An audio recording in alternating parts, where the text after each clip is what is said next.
बिस्मिल्लाहिर्रहमानिर्रहीम। अस्सलामुअलैकुम। Welcome to the math town channel और मैं हूं आपका math teacher Zahoor Hussain Shah. Students, आज हम क्वेश्चन करेंगे क्वेश्चन नंबर 39.3 का। तो पहले भी लास्ट वीडियो में मैंने बताया था, बहुत ही आसान एक्सरसाइज है ये और बहुत ही आसान से क्वेश्चन है। जस्ट कुछ चीज़ें आपने रिमेंबर्स करनी है। तो यहाँ पर क्वेश्चन नंबर 3 है, verify the following when theta equal to 30 degree and 45 degree. और क्वेश्चन नंबर 1 है हमारे पास, sine 2 theta equal to 2 sine theta cos theta. तो स्टूडेंट्स, इसका जो सॉल्व करने का तरीका बहुत ही आसान है। हमने यहाँ पर दो केस लेने हैं। पहले केस में हम थीटा को 30 पुट करेंगे और सेकंड केस में हम थीटा को 45 डिग्री पुट करेंगे। तो जो केस 1 है, इसमें हम थीटा को 30 डिग्री लेते हैं। तो इसका मतलब ये हुआ, जो हमारे पास क्वेश्चन है जहाँ थीटा आ रहा है, यानी जहाँ जहाँ पर थीटा आ रहा है आपने जस्ट उसकी जगह 30 पुट कर देना है। ठीक है, तो देखें जहाँ पर थीटा था उसकी जगह मैंने 30 पुट कर दिया।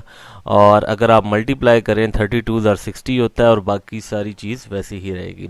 आपको यहाँ पर जो चीज़ें अब तक याद हो जानी चाहिए वो इनकी वैल्यू, साइन 60 क्या होता है, कॉस 60 क्या होता है, साइन 30 क्या होता है, टेन 30 क्या होता है, ये चीज़ें आपको याद होनी चाहिए। अदरवाइज़ ये कैलकुलेटर से भी फाइंड हो जाती हैं। साइन 60 होता है, इसकी वैल्यू है हमारे पास √3/2। साइन 30 होता है 1/2 और कॉस 30 होता है √3/2। तो यहाँ से सिंपल है, इजी से सॉल्व करना है। 2 से कट जाएगा और बाकी आपके पास √3/2 इक्वल टू √3/2, या इसका आंसर 1 इक्वल टू 1, यानी left hand side equal to right hand side. अब हम लेते हैं केस 2। केस 2 में हम थीटा लेते हैं 45 डिग्री और यहाँ पर जहाँ जहाँ थीटा है उसकी जगह हम 45 डिग्री पुट कर देंगे।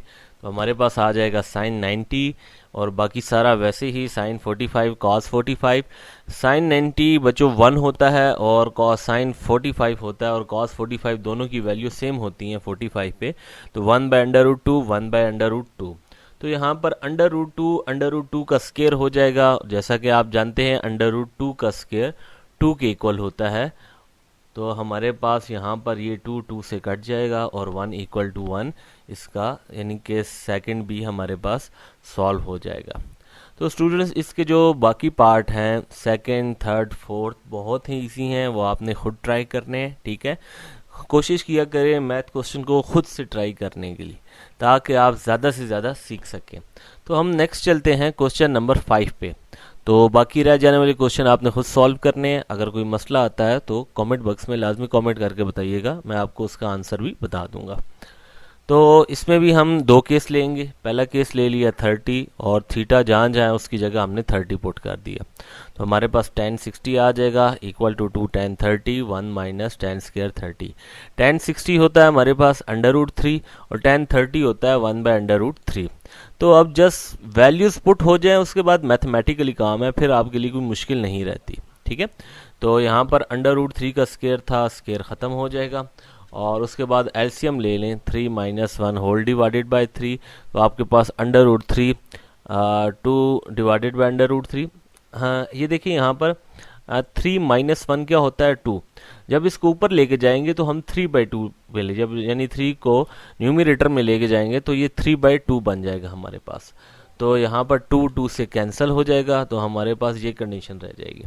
अब यहाँ पर जो √3 है डिवाइड हो रहा है, तो जो चीज़ एक तरफ डिवाइड हो रही हो तो सेकंड ये दूसरी तरफ जाके वो मल्टीप्लाई हो जाती है। तो दूसरी तरफ जाके मल्टीप्लाई होके स्क्वायर हो जाएगा और हमारे पास 3 इक्वल टू 3 या 1 इक्वल टू 1 आ जाएगा, यानी left hand side equal to right hand side. और इसी का ही हम सेकंड केस देख लेते हैं। तो सेकंड केस में हम थीटा को 45 पुट करेंगे। तो जहाँ जहाँ थीटा है उसकी जगह हम 45 पुट कर देंगे। तो हमारे पास आ जाएगा tan 90 2 tan 45 1 minus tan square 45। तो बच्चों tan 90 जो होता है हमारे पास वो होता है इन्फिनिटी के इक्वल, लेकिन आप जब कैलकुलेटर में पुट करेंगे तो tan 90 के एरर देगा वो आपको। तो आपने बस ये याद रखना है tan 90 हमारे पास इन्फिनिटी के इक्वल होता है और tan 45 हमारे पास 1 के इक्वल होता है।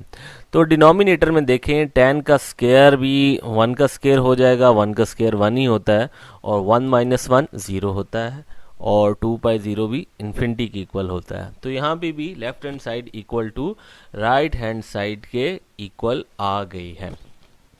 तो इसके बाद चलते हैं क्वेश्चन नंबर 4 की तरफ। स्टूडेंट्स, इस एक्सरसाइज का सबसे इम्पोर्टेंट क्वेश्चन है क्वेश्चन नंबर 4। ठीक है, तो जस्ट आपको वैल्यूज़ याद होनी चाहिए कि 45, 60, साइन 45, कॉस 45, tan 60 की वैल्यूज़ क्या होती हैं। जस्ट वैल्यूज़ पुट करें और जस्ट उसे सॉल्व करें, यानी मल्टीप्लाई करना, कैंसिल करना, ये सारा आप पिछली क्लासों में सीख चुके हो। तो यहाँ पर हम सबसे पहले वैल्यूज़ पुट करते हैं। तो tan 45 होता है 1, cos 60 होता है 1/2। चूँकि यहाँ पर स्केयर गिवन है तो 1/2 का स्केयर आएगा, और sin 45 और cos 45 की वैल्यू सेम होती है 1/√2, और tan 60 होता है √3। तो यहाँ पर 1 का स्केयर 1 ही होगा, अगेन 2 का स्केयर हमारे पास 4 आ जाएगा, और √2 से मल्टीप्लाई होकर √2 का स्केयर हो जाएगा। तो हमारे पास आंसर बन जाएगा √3 होल डिवाइडेड बाय √2 का स्केयर। एलसीएम लेने के बाद 4 - 1 होल डिवाइडेड बाय 4 और √3/2 बन जाएगा। अब ये 2 यहाँ पर डिवाइड हो रहा है, दूसरी तरफ जाके मल्टीप्लाई हो जाएगा, √3 इस साइड पे मल्टीप्लाई हो रहा है, दूसरी तरफ जाके डिवाइड हो जाएगा। अब यहाँ पर 2 को 4 से हम कैंसिल करेंगे, 2 1s are 2 और 2 2s are 4। तो हमारे पास जो फाइनल कंडीशन बच जाएगी वो बच जाएगी 3/2 √3 = x। तो स्टूडेंट, यहाँ तक आपका आंसर आ जाता है, यहाँ तक भी लिख लें, ठीक है। लेकिन बुक में आंसर थोड़ा सा इससे एक्सटेंशन करके हमारे पास बुक में आंसर लिखा गया, तो हम वैसे देखते हैं। हमने यहाँ पर क्या किया कि 3 को लिखा √3 का स्केयर। ये जो 3 है, इसे अगर आप √3 का स्केयर लिखें तब भी कोई फ़र्क नहीं पड़ेगा, क्योंकि 2 √ से कैंसिल हो जाता है। तो हम क्या करेंगे कि √3 को √3 से कैंसिल कर देंगे, तो हमारे पास आंसर आएगा x = √3/2, और ये आंसर आपकी बुक में लिखा हुआ है। तो स्टूडेंट, होप सो आपको ये क्वेश्चन समझ आ गया होगा। फिर भी अगर कोई आपका क्वेश्चन है तो कमेंट बॉक्स में लाजमी बताइएगा, और चैनल को सब्सक्राइब कर दीजिएगा और लाइक भी कर दीजिएगा। Thank you. अल्लाह हाफिज़।